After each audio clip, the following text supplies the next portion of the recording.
Welcome to the Geekcentric podcast, and welcome to our watch club for Marvel's Loki. Love is an imaginary dagger. It doesn't make sense, does it? No. Terrible metaphor.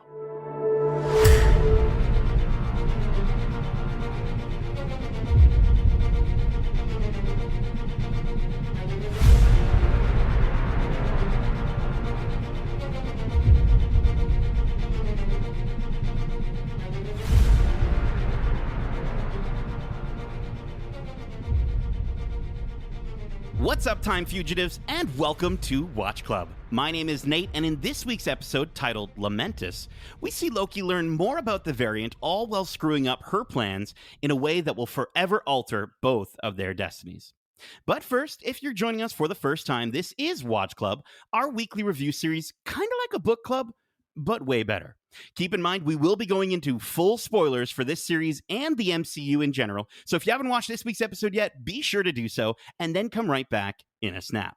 Now, usually, this is where I'd introduce you to our two regular hosts, but unfortunately, they've been sucked through a time door and are off causing Nexus events on another timeline. So thankfully, we did manage to summon my variant, and oh boy, he is a special variant indeed. So before we board the train to the evacuation vessel, let me introduce you to our wonderful guest. Joining me on the show today, making his Watch Club debut. He's the devil that dictates the proper flow of time while still diligently delighting delicately the dearest of devious demons for decades across multiple dimensions. He's the movie podcast's own dazzling, diabolical Daniel Baptista. Hello there, everybody. Nate, again, as I've always loved to tell you, I'm such a fan of what you do, and what an introduction. What an introduction to join the show with, and just the amount of alliteration in there. I'm a big fan. Yeah, I'm man. a big fan of that. I hope we can have you on for more episodes, because I don't know how many D words I can come up with. You may have used them all. I might have used all of them. We don't know. We don't know. I'm so stoked to have you on Watch Club finally. I mean, I've been on your podcast a few times, I think, and I think it's about time that we have you on this one. What's the holdup? It's taking too long. Dude. How many times do we have to have you on before you get the clue? Way too long. Listen. I'm just stoked to have you on, and I've been a TMP diehard, or is it movie head? What do you guys call your fans? Do you guys have a name for them? Oh my God, you're putting me on the spot now. No, you don't have to brand it now. TMPs, the Timps. Timps? You're a Timpy. You're a Timpy. A Timpy. Okay, I like it. No, I'll think of something better for you. For our listeners who might want to become Timpies, can you let them know what you're all about? Yeah, so the Movie Podcast is a show that you can catch a brand new episode of it every single Monday across all your favorite podcast platforms. We do review episodes for all the latest movies and series as well, so those will be sprinkled throughout the week as we watch new things. We also just love to talk to special guests from across the movie industry. So most recently, we had Tara Strong, Miss Minutes herself, on the show. Next week on the Movie Podcast, we're going to have Gabriel Betterstein, who is the cinematographer for Black Widow. So it's been a really fun kind of few weeks of guests. Oh yeah, we had Tony Bancroft, who directed the animated Mulan film, and he worked on like Pumbaa and the Lion King and stuff like that. Crazy, dude. We love talking to these people. Like, we love talking to people who make the things that we love, and we've been really fortunate to have some really cool guests, and like you included, Nate. So we're, it's yeah, great. I'm up there for sure. I'm up there for sure. You're up there. Yeah. You're right up there. Tara Strong, Nate. You're Nate. Dude, I'm sorry. I was just gonna say, I love when you message me out of the blue, and you're just like, oh yeah, we're interviewing like the director of the Goofy movie or something like that. Yeah. Like, I'm just blown away every single time, man. Thanks, man. And honestly, we've been really lucky, and we've had some really great conversations with people. But at the end of the day, as you know, it all comes back just to the love of movies, and I think the Movie Podcast is all about that. And I'm lucky to do it with Anthony and Shabazz, and we've just in April we hit our 100th episode of our main show. Congrats. We've had over 100 other reviews too. So we love what we're doing. We're hoping we could do it even more. So if you like that, you could check us out: Instagram, Twitter, Letterboxd, TikTok, for the youths out there. You guys doing like the dances? Can you do the dances, Daniel? Yeah, we do all the dances. We do them while also reading dialogue from dramas. Yes. From the Best Picture drama winners. Or one of Anthony's many quotes. Yeah, he is a philosopher, that one. Yeah, So yeah. I think one of his was like something. I'm gonna butcher it, but it's like if you're thick, you don't move fast, or something like that. yeah, he something along the he thinks of them in the moment, and Yeah. he's like, "Can you tell that was on the spot?" I'm like, "Yes, we can," but you know what? Sometimes they stick. That's Sometimes awesome. they stick. Very cool. Well, listen, I cannot wait to hear more from the movie podcast, and hopefully, you've got that interview with T. Shalls himself coming up, Mr. Timothy Chalamet. I'm sure. Oh man, I hope T Shells. You got Dune coming up this year in Toronto. Yeah. If you're in town, man, just drop by. in. Just drop by. We'll find time for you. I'm sure. We'll find time for you. Cool. Amazing. And I'll obviously be on that episode as well. But let's kind of get into this. With Watch Club, we always like to go through the plot section by section, break things down. But before we get into this plot and sort of, trap our listeners in the apocalypse that is our thoughts on what happened in this week's episode, let's start with a brief overview, your high-level thoughts on the episode. And Daniel, because you're joining this Watch Club for the first time, can you also share your thoughts on the series so far? I've been really enjoying the series so far. When we look at, WandaVision, and we look at the Falcon and Winter Soldier, and we look at Loki, they have been three very distinct, different stories that the MCU is telling to start this new phase, right? We haven't even gotten a film yet. Black Widow's not coming out for another 3 weeks or so. So it's been really cool seeing these new stories of characters that haven't really gotten the time to shine yet, right? Mm-hmm.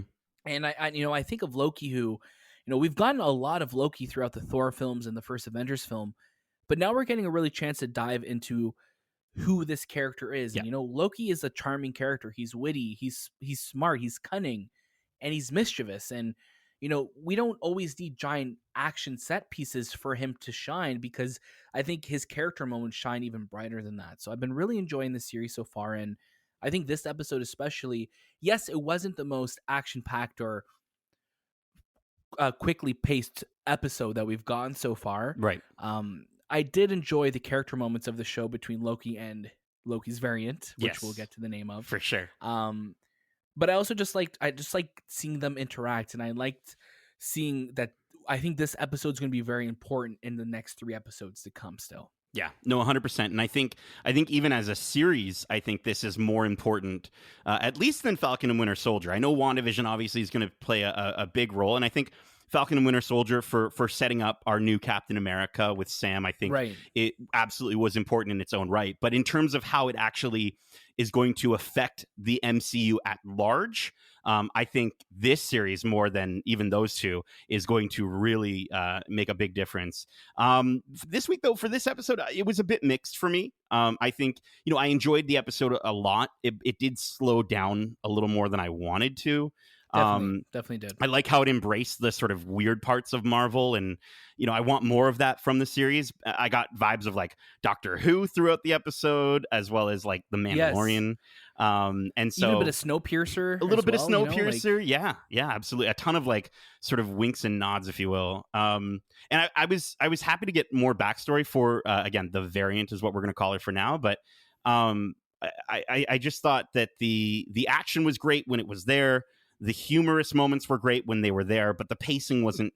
I don't think the pacing was done as well as the previous 2 episodes. So for me, I can't say I enjoyed it as much as last week's episode. But with all that being said, let's not waste any time. Let's just get into the plot. So the episode starts with Hayley Kiyoko's song Demons, which is a banger, by the way. I downloaded it right away, over the Marvel fanfare as it turns into green, and then cuts to a restaurant where we see best friends Hunter C20 and the variant enjoying some frozen margaritas while discussing topics like brain freeze, as well as the number of people guarding the timekeepers.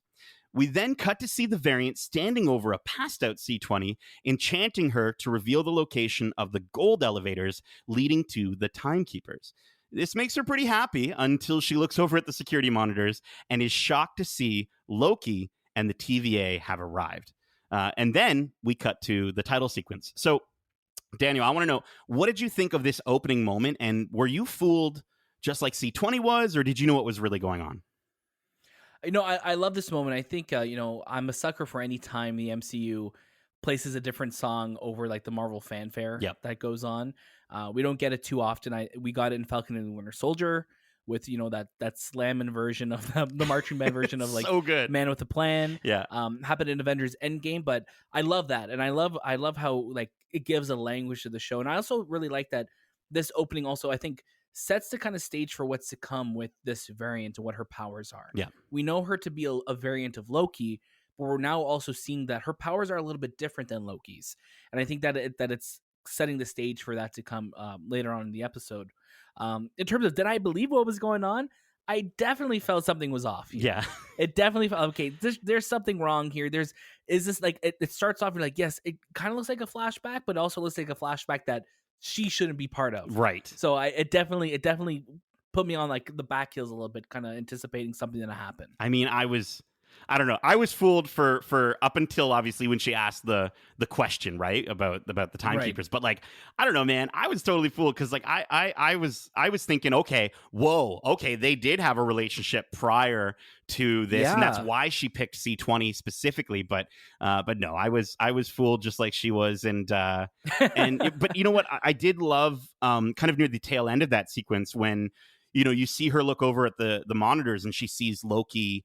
And you just see her sort of expression drop. She's smiling because she's happy that she found out this information, and then she's immediately surprised to see them. So it just kind of shows, like, for as planned as she is, you can see in her face that she wasn't expecting Loki and the TVA to be there, right? No, not at all. Yeah. And I think that's what's so great. I think with Loki and just throughout the series, what's nice seeing is Loki not being in control, and I think that's when he shines the most. And I like seeing that she's kind of wasn't in control in that situation too. Absolutely, yeah, and it all goes downhill from there. So then we see the variant arrive through a time door into the TVA as she sneaks up to a TVA agent, only to realize her magic isn't effective in that realm, which brings her to blows with a few other TVA agents until she's confronted by Loki, who followed her through the same time door.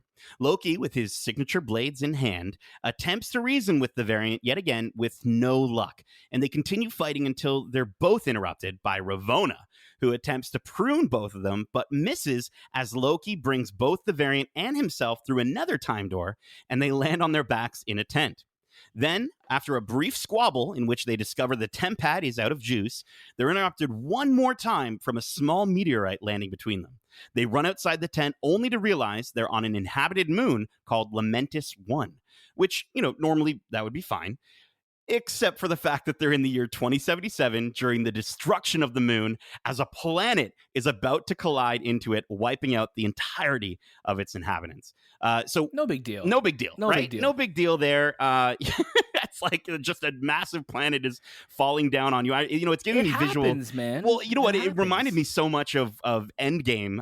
Or was it Endgame? Or no, I guess it would have been Infinity War when Thanos is bringing the other planet into the other planet or whatever, the moon. Oh yeah, when he throws the moon at Tony Stark. Yeah, it's crazy.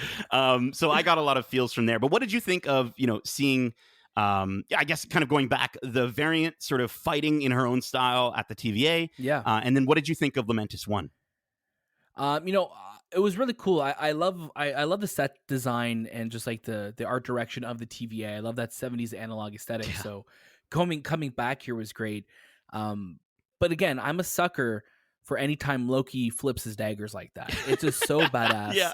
And I love seeing now like Loki is going to be fighting a variant of himself, and like because they're variants, like they almost know what to expect, but you also don't know what to expect. Right? There's an anticipation there. So seeing them fight was really cool, and I think the variant had a really cool fight style. And seeing her kind of like vaporize the other TVA agents, so like, cool. or I guess reset them. Yeah, it's so cool. I just love the visual language of this episode, right? So it was great seeing them there. And then when they drop into Lamentis 1, I was getting like Mandalorian vibes, because it just felt like a planet that that Mando would be on, and he's in search of something there with Grogu. So it was cool seeing if that. Mando takes Grogu to that planet though in 2077, he's in a lot of trouble. You know what I'm saying? I think I think all the fans would be quite upset to see Grogu. No, not then. Grogu go out that way. Yeah. Just from a meteor. Yeah. But yeah, no, I think her fighting style is just very different than what we've seen in the MCU before. And seeing her, finally it's in her body. She's not forcing other like Right. some Texas guy to fight for her or Some whatever. poor supermarket shopper Yes. during What the was end it? of the A world just trying hurricane to buy sale. something. Yeah. Yeah. So, No, it was cool, and I got super Matrix vibes. Her jumping off the wall at one point, doing like a backflip was so yeah. cool. And Sophia DiMartino, man, she's awesome. She's unreal. Awesome in this role so unreal. And I've been digging that. Obviously the knife flip, as you mentioned. I also enjoy that, like, Miss Minute seems to be like the Siri of this universe. Like when she's on the temp pad, it's like, you're out of juice. And I was just like, how could you be mad at that? You know what I mean? You can't. You can't She's be mad. so sweet. She's so sweet. She's so sweet. I love her. And then speaking of Lamentis 1, in the trailers, I think there were a lot of people that thought, oh, it's a purple planet, and that's Black Widow sitting with him, and obviously, are we on Vormir? Right? And it's like there's more than one purple planet in the MCU, as we're discovering. Come on, guys. So now hey, man, the speculation train will always go, right? Absolutely. But I will say this: I don't think we saw that shot in this episode. So I'm wondering if maybe that's our next episode. Maybe that's where we start off. Maybe we'll get a little bit more into that maybe at the end of the podcast. But I'm here for it. Listen, we then see Loki and the variant saving each other at different times as they make their way across the meteor shower safely into an abandoned mining shack. After very awkwardly, discovering that she's unable to enchant Loki, the two continue to argue until finally coming to an agreement to set out to find a way to recharge the temp pad so they can get back to the TVA. While traveling there, the variant asks not to be called Variant, and Loki says he won't call some faded photocopy of himself Loki. She expresses that's fine because she actually wants to be called Sylvie now. Loki quips, hey, that's not very Loki-like, and how he would have never executed the plan the way she did. And she responds by saying, yeah, well, I'm not you. So, Marvel likes to play with these little lines of dialogue, and even just her saying, yeah, well, I'm not you. With her revealing her actual name as Sylvie, not wanting to be Loki, what's going on here, Daniel? Do you think, is this a Loki that we're dealing with? Is this not a Loki? What's happening? I don't know. Honestly, like, I could see them going a couple different ways with this. Like, she could easily be a Loki variant. Yeah. I'll be here for that. But also a character that we haven't really seen in the MCU yet was an Enchantress who, every time there's like a villain for Thor, like people are like, oh, it's going to be Enchantress. It's going to be this. So right. I could see her going that route, them going that route too. There's also another line in this moment where like, or I guess when they were fighting the TVA where like she's like, oh, like Loki says like, you're in my way. And she's like, or he says, you are my way. And I love that because it's like there's this conflicting like nature between them. And I really dig that. There's a great juxtaposition between them. But yeah, man, honestly, like I feel like there's going to be some big reveals that maybe she isn't a variant of Loki. Maybe she's just someone else entirely.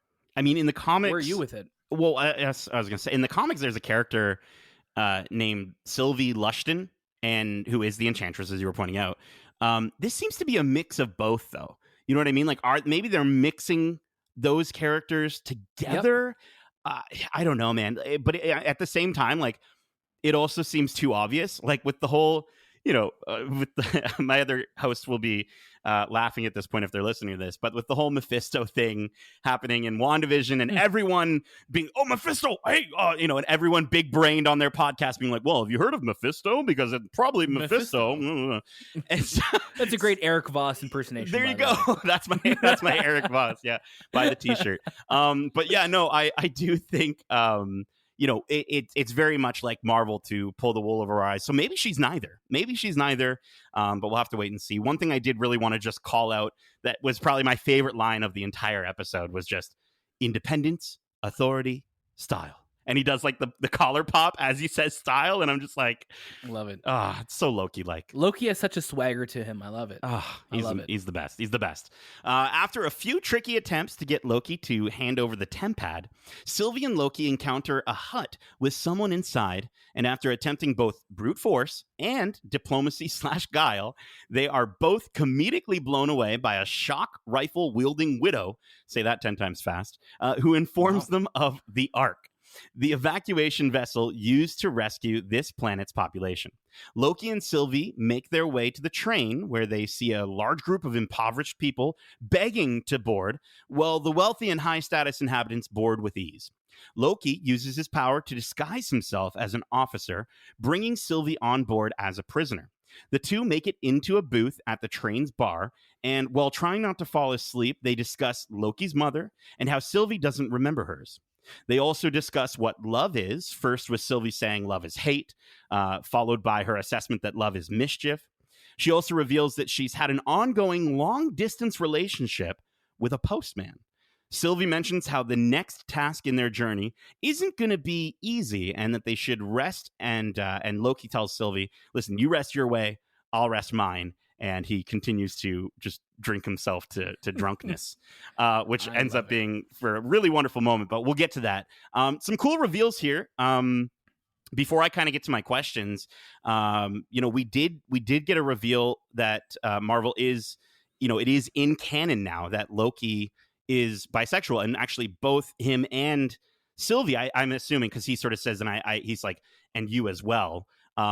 Loki in general is bisexual, so we finally got that sort of confirmation for. I think this is the first time we're getting a character like that in the MCU, someone who's bisexual. Yeah, and I think because we had in Avengers Endgame we had Joe Russo who played like a gay character, right? But to have like it kind of like explicitly like reveal like this, I think it's great. And Kate Huron, who's the director of the show, made a point of talking about this on Twitter, that she was because she herself is bisexual, and they said like this is a step for Marvel. It's a step in the right direction, and I like that. And we've seen in TVA documents, if you've kind of paused and like evaluated them and scoped around the scenes, you would see that like he's gender fluid. But to have it confirmed that he's a bisexual character, I think that's awesome. And I think it's like the director said, this is a step in the right direction. And this is straight from the comics, right? So this is something that has been in the comic books. So people always talk about being true to the comics. This is it, and I love that, because I think having just representation like that, especially with a character like Loki, is so important. Yeah, absolutely. And I applaud, Marvel for jumping into this. We've seen in the past between, maybe not so much Marvel, but I know with at least Disney, they have had their share of controversy of sort of, not fully, committing to a character's sexual orientation. Here's a character that we could easily cut out of the China version or the Russia version, right? Or here are these two characters in the back that if you didn't know to look for it, you wouldn't have seen them exactly. kiss. You know what I mean? So it is, or in Beauty and the Beast, the little look between. I ship them so hard. So. Disney, just make that happen, please. Give us their relation. Anyways, I also, I think with Young Avengers, clearly they're setting up Young Avengers, and we've got Wiccan and Hulkling. That hopefully we'll get to see on screen with their relationship as well. So it is cool. Really, really, really cool. And as the director sort of put it, like it's a next step, right? And I definitely, I think that's awesome. Along with some of the questions, though, I did want to ask, like, this conversation, we get a lot of back and forth between the two of them, sort of comparing their lives. And I wanted to ask, do you think Sylvie was also a frost giant, or did she have any connection to Odin and Hera at all? Honestly, it's interesting. I'm not too sure, because I love this moment where they're exchanging stories, and like she's like, well, I knew I was adopted, and Loki's like, well, they didn't tell me I was adopted. And it's like you're seeing, like, you're like, okay, you guys are one and the same, but you're not, and you guys went through different things, and you experienced different things. So I'm curious, like, maybe she's not a frost giant, maybe she's from another realm, or she's something else. But I do love that Loki spoke so openly about Frigga and his relationship with his mom, because out of everything, we've known that Loki's relationship with his mom is so important. Yeah. And she was such a loving person. And I loved him just openly talking about her that way.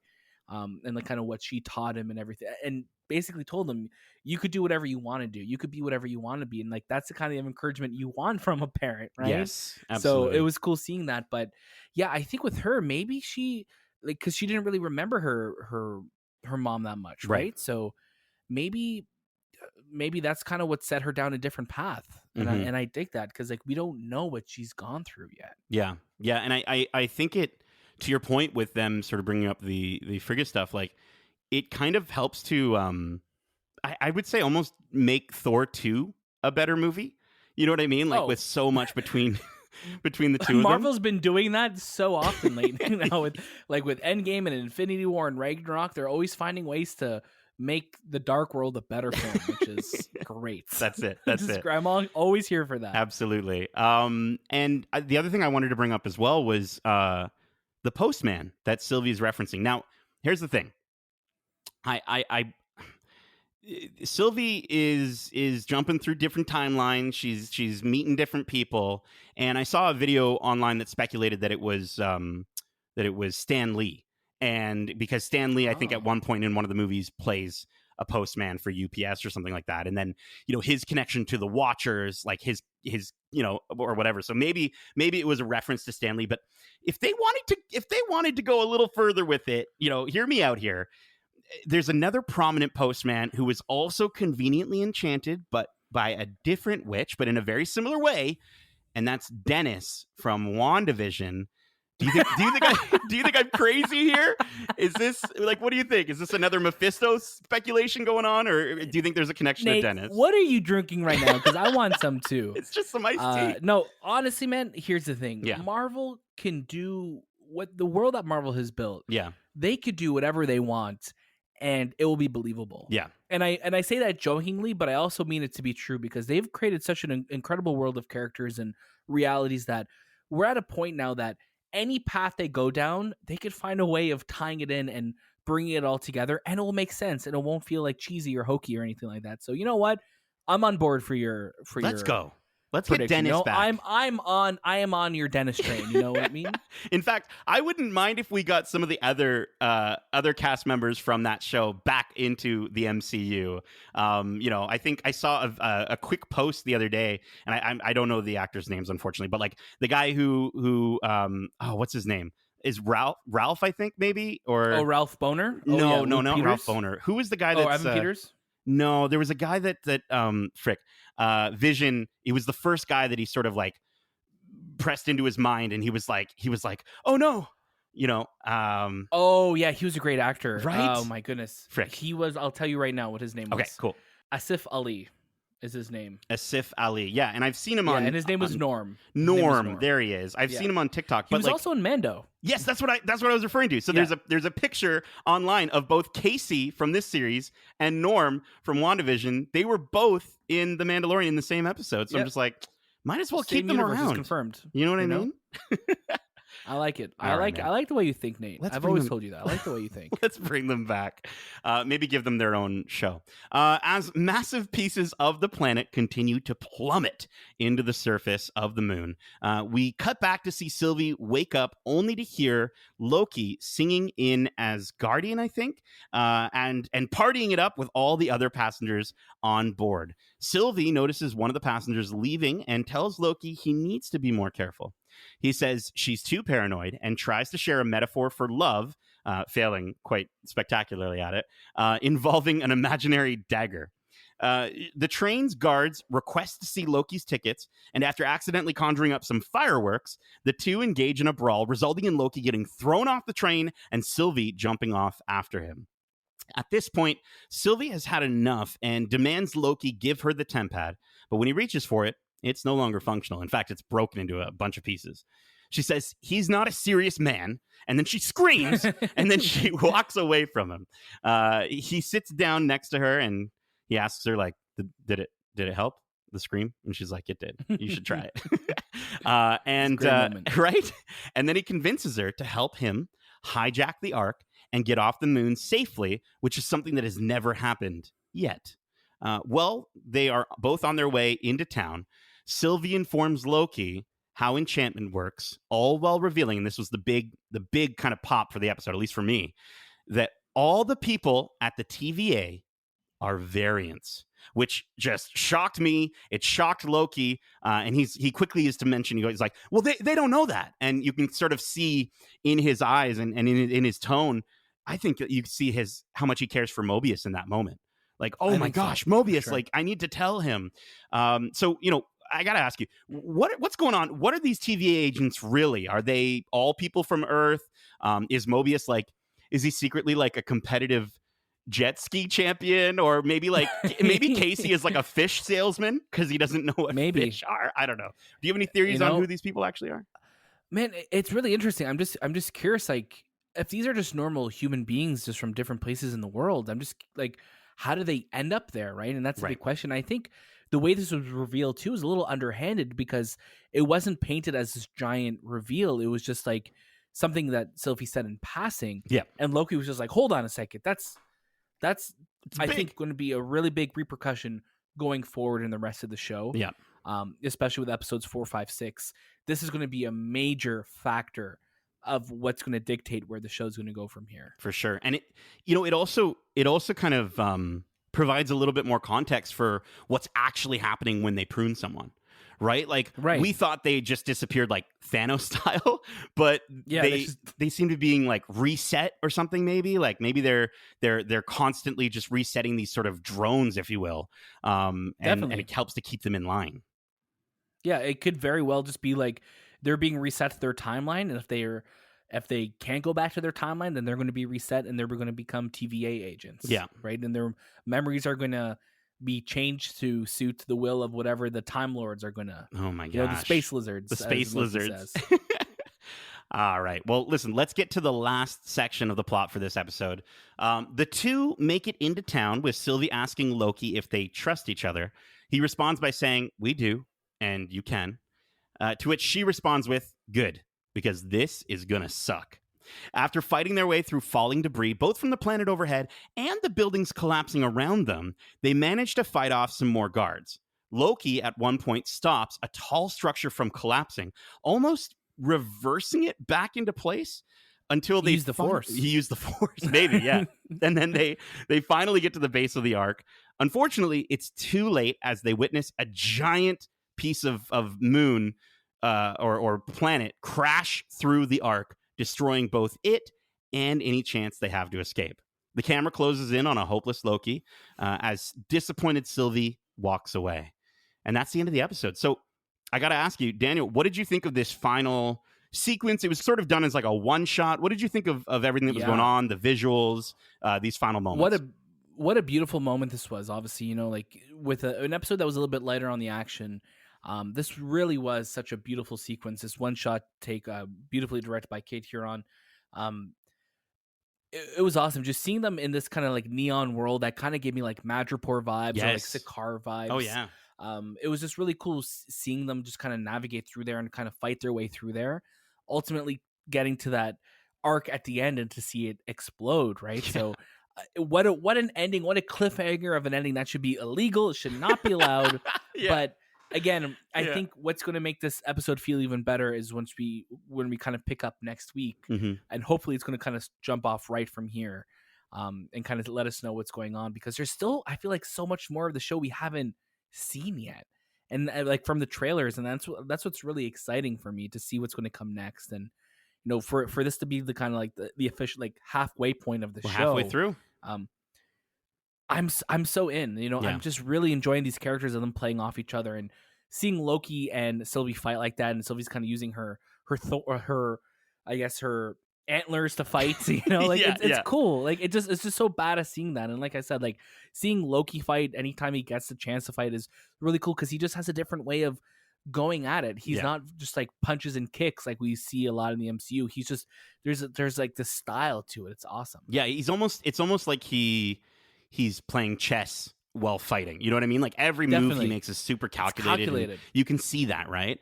Definitely. I enjoyed this final sequence with them running. The no cuts thing, I think, really helped to sort of, it showed this like immense amount of pressure, right? Of having a planet falling down on top of them. And I loved how it sort of just, I was on the edge of my seat. I thought the visuals were very cool. It was very cyberpunk-esque as well. Like very, cyberpunk, I guess because they were in the year 2077. But hey, listen, man, it wouldn't be the first time that we've had like video game references in the show. Kate Huron, the director, is also a huge Last of Us fan, and she kept that sequence in the first episode where we see Ashley Johnson in Avengers on screen longer because Oh, she loves yeah. The Last of Us and she wanted to keep her in there longer, which I thought was really Oh, cool. that's super cool. So that's why, because I was wondering why that sort of was structured differently, and I was like, oh, because they're Oh, okay. like to end on that frame. I'm like, oh, because she just loves Ashley Johnson that's awesome. because she's Ellie. So that's awesome. Yeah, It's shout really out cool. to Ellie. Shout out to Ellie. And then I gotta point something out here, Daniel, that's just been bothering Please. me. It's been bothering me, and Tell me, man. we see Let's talk it Loki. We see Loki. He uses his magic in that one moment with the giant building falling down on top of him. And then I think he even says something like, "I've got this" or something like that. And then he like reverses time. Like you can the debris isn't like just sort of flying back. Like it literally goes back into place. The smoke is reversed.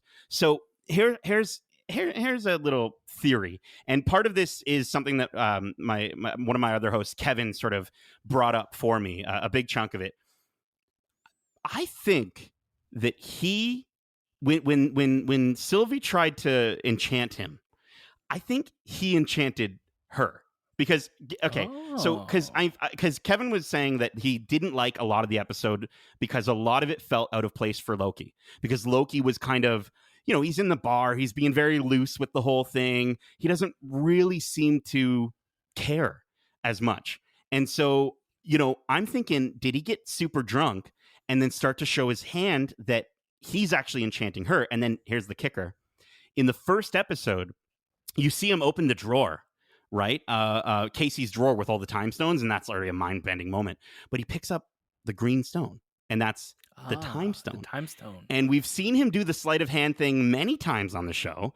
Yes. Right? And so what if he's got the time stone? What if none of this matters, and this entire episode he was just, I don't know, man. Does that make any sense? Control.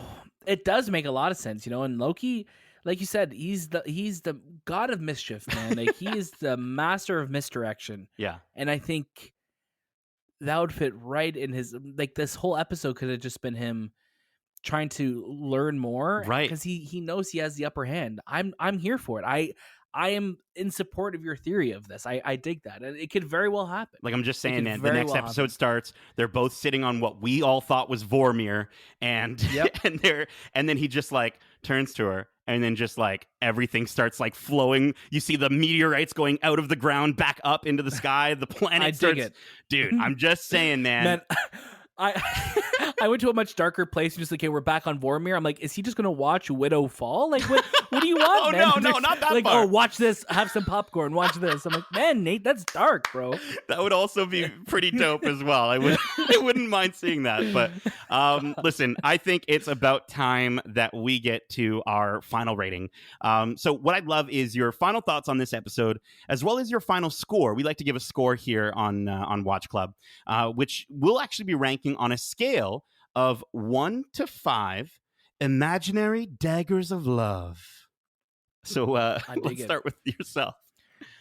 I'm going to give this episode 3.5 daggers. So I guess 3 daggers and a hilt. A hilt, yeah. I had a great time with this episode. I think it was a little bit slower, but I think the character moments between Loki and Sylvie make this episode for me. And I just really dug that. Again, I'm loving the series so far. And I just excited to see where it goes from here. I really am very excited to see where it goes from here. Very cool, man. Yeah, I very much agree with you. I think, as I said at the top of the episode, I didn't find the pacing for this episode to be done as well as the previous ones. They took a lot of time, both figuratively and literally, like walking through the exposition in this episode. Yes. I completely understand, and I also kind of enjoy some of the fact that like this episode and like the show is meant to give us, get audiences more and more comfortable with like the rules of time travel and multiverses for the MCU going forward. I just think that it was handled better in the last 2 episodes. I loved the action in this episode. I think that was some of the stuff that they did really great for when we had it. Things really started to pick up when we see Sylvie fighting in her own body this week, which is great. I love the huge reveals that we're getting at the end of each episode. I hope they kind of keep doing that to keep us on our toes. And I think this one delivered something just as big as last week, because I think, I was intrigued by the TVA agents, but now, like, there's so much more that we can do. Like, there really is. I want there to be a so second season of this show, and I don't know do you think that's going to happen? It could, like it'd be really interesting if they try and approach a second season of this, because we could technically just have a different dimensions Loki going through it, and maybe he goes through things very differently and he's a different threat. So like, Dude, there's a lot you could do with it, like, and I think that's part of the magic. But I think something you said that you nailed, like, when we look at all, like, a lot of these Marvel shows haven't had post-credit scenes in their, at least in their first few episodes. Yep. But what's been really good is that the episodes have been ending almost on those cliffhangers to keep you engaged for every week, which is kind of like gets you that same feeling of an after credit scene, right? So yeah, man. They're just killing it with the endings of every episode so far. Every Tuesday night, I get so stoked. I'm excited to see Sylvie maybe grow in her relationship with Loki a little bit more. I think they're definitely going to be friends. I want to see maybe right, and in this second half of the season, I'm just interested to see how it might work with Mobius and everything. But listen, I do think overall this episode suffers from a mix of like the best and worst aspects of shows like Doctor Who and The Mandalorian that we brought up. But I was still really entertained through most of it. So I'm on board with you. 3 daggers and a hilt. So 3.5 out of 5 imaginary daggers of love. Still a great episode. Okay, so on Watch Club, we do like to end just by giving our thoughts on what we might see in the next episode or in the series overall in a segment we like to call our low-key perspective on what's going to happen. So without further ado, Daniel, can you give me your low-key perspective, my guy? I have a feeling we're going to see maybe like a flashback of Mobius's life before the TVA. Please. Maybe he's either riding a jet ski or a jet ski salesman or something like that. Oh, jet ski salesman? He's just like, have you seen this one? Wow. Have you seen this one? Oh, wow. Oh, wow. I would love to see that. But I also think that, we still haven't seen Richard E. Grant on the show. I think we're going to see either the big villain of this could be an older Loki. Oh. Or we could see Loki having to amass an army of Lokis to take on another Loki. Oh my gosh. I think we're going to have a Loki army, a Loki overload. Dude, very, very that definitely would not be low key whatsoever. A whole bunch of Lokis. Whatsoever. Oh my god! I mean, hop on the locomotive, right? The Loki motive. I also think too, because we've seen in the trailer, right, the President Loki, and so maybe maybe you're right. Maybe he does start. Ooh, okay, interesting. Listen, I sort of gave away my low-key perspective and my theory from earlier. So that was kind of what I was thinking was going to happen in the next episode. But I will say one thing, Daniel. I think that we are going to see Luke Wilson in this series, and he's either going to be a variant of Mobius or he's going to be Mephisto. Do you think we're going to can we get Mephisto in here somehow?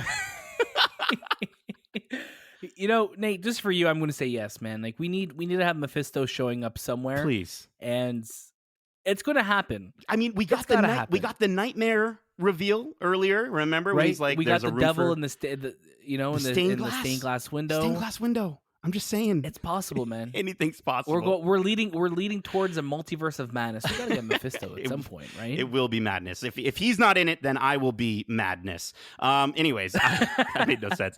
Well, before we go into our normal closing statements, Daniel, I wanted to just ask you: did you want to take a moment, just one more moment, to plug anything that you want our listeners to check out on their sacred timeline? Yeah, if you get the chance, we'd love to have you over to check out the Movie Podcast, at the Movie Podcast on Instagram, Twitter, Letterboxd, TikTok, whatever social media platform of your preference. Check us out on there. We have brand new episodes every single Monday, and we have review episodes throughout the week. We have some reviews coming up very soon for Fast and the Furious 9. Next week, we're going to be talking to Black Widow cinematographer. So we have a lot of stuff, a lot of fun stuff planned for the summer, and just for the episodes coming down the pipeline. So we're really excited. And if you have a second, of course, just drop that 5-star review on Apple Podcasts. Do it. It helps us out a lot. And then do it for Geekcentric again. Just do it for both of us. Just go on there, get your mom's phone. She's not using it. Go into the podcast app.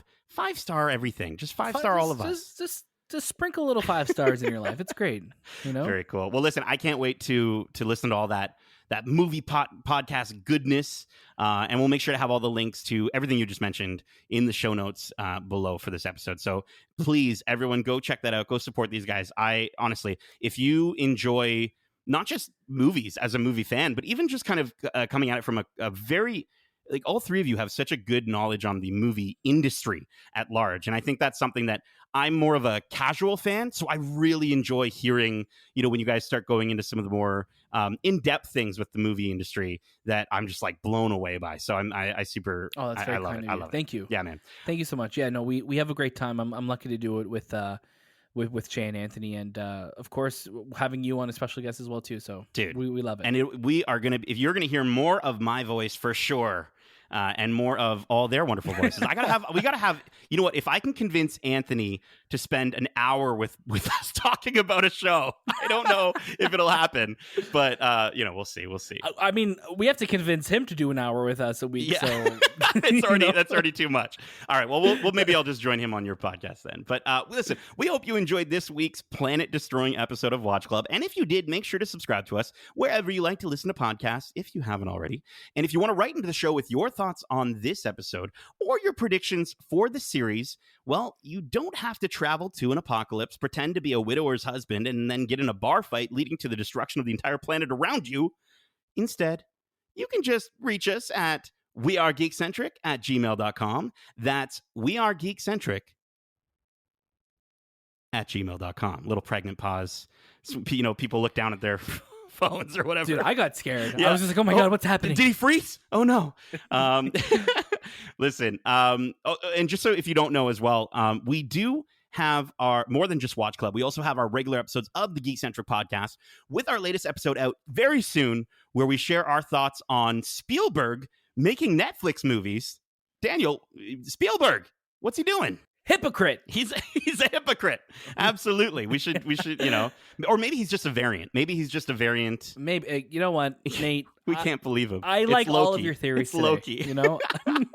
Well, listen, we also share our thoughts on the latest series that we've all been enjoying, because we haven't had a chance to do that because we've been so busy with all the wonderful Disney Plus stuff. Thank you so much to Disney Plus Canada for getting us all this wonderful stuff to review. So look forward to that, and make sure to give our podcast as well a nice 5-star rating, because you are burdened with glorious purpose. Now, we also have one last thing, our other Watch Club right now, where you can join Justin, Darcy, and I for our Star Wars The Bad Batch reviews every single week. Daniel, are you a Star Wars Bad Batch fan? Loving it. I am 2 episodes behind right now, Okay. but I am loving the show so far. So I can't wait to catch up, and then catch up with the Watch Club as well. Totally, dude. Come on, just listen to it. Maybe we get you on for an episode of that if you're interested. You know what I mean? Man, They're nice and short. Possible. Anything's possible in the multiverse.